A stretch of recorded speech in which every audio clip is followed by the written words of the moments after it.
ঝালকাঠি সদর উপজেলার কৃষি সম্প্রসারণের আওতাধীন বিভিন্ন কার্যক্রম পরিদর্শন করেছেন কৃষি সম্প্রসারণ অধিদপ্তর বরিশাল অঞ্চলের অতিরিক্ত পরিচালক ডক্টর মোহাম্মদ নজরুল ইসলাম শিকদার।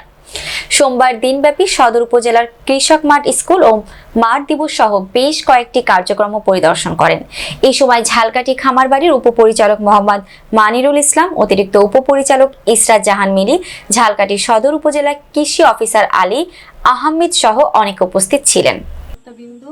এবং সম্মানিত সাংবাদিকবৃন্দ, লাউ চাষ আসলেই কিন্তু লাভজনক একটি ফসল চাষের মাধ্যম।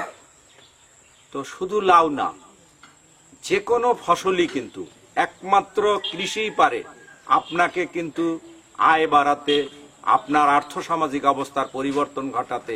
এই কৃষি একমাত্র মাধ্যম।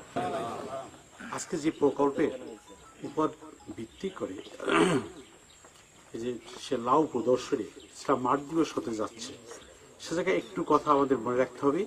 এই প্রকল্পটির নাম হলো সে বরিশাল বিভাগের 5টা জেলা পিরোজপুর বাদে, আর বাকি ঢাকা বিভাগের 2টা জেলা, 7টা জেলা।